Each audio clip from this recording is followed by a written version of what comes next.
तर मी लय खुश होतो बा आज आपल्याला जे असेल ते फेस टू फेस त्यांच्याशी चर्चा करायची. मग मला त्यांना तेच म्हणायचं होतं, तुम्ही ज्या टायमाला एवढे मोठे आरोप आमच्यावर केलते तर तुम्ही त्या कार्यक्रमाला का नाही आल्या. त्यांनी मला विचारलं तुम्ही पैशाचं वाटप केलं का. मी सांगितलं मी नाही केलं, त्यांनी केलं असेल तर मला माहित नाही. पण आता एक समोर जर ते असतं तर मी त्याला उत्तर दिलं असतं पैशाचं वाटप त्यांनी केलं का नाही केलं. त्यांनी कार्यशहराची शपथ घेऊन सांगायचं त्यांनी 2-2 हजारांनी पैसे वाटले का नाही वाटले. दादा काय वाटतं निवडणुकीत खरंच पैशांचा वापर झाला नाही का. उज्जैनला ट्रिपा गेल्या, हे रेल्वे हे बसा सगळ्या गेल्या. मनीषा पाचकाचा कुठं फोटो होता का. आमच्या विरोधी उमेदवारांनी त्या उज्जैनला आहे ना 3 ते 4 कोटी रुपये दर्शनाला घालवलेत. पैसे कसं नाही गेलं म्हणता.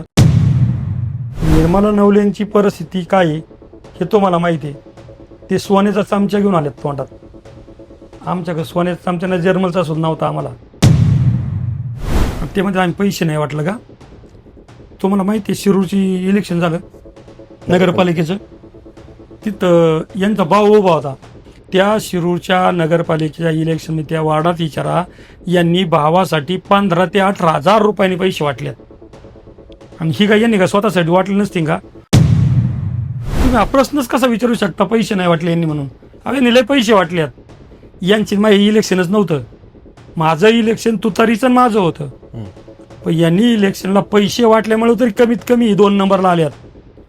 यांनी पैसे नसताना वाटलं साहेब हे हजाराच्या आत असती. रील स्टार आणि रिअल जीवन हे फरक आहे. ते लाईक करायला लागतं आणि रिअल लाईफमध्ये लाईक नाही करायला लागत. लोकांच्या पाया पडायला लागतं, लोकांच्या जायला लागतं, लोकांच्या सुखदुःखात जायला लागतं.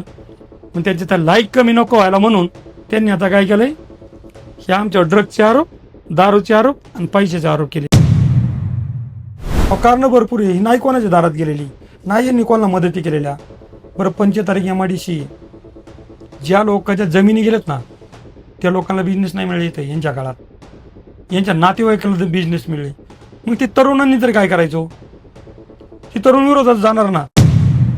मी कालच्या एका मुलाखतीमध्ये देखील म्हटले होते की ड्रग्सची जर नावं जर काढली तर यांचेच नातेवाईक ड्रग घेताना दिसतील. काय वाटतंय कोण आहेत ही लोक जी ड्रग घेतात.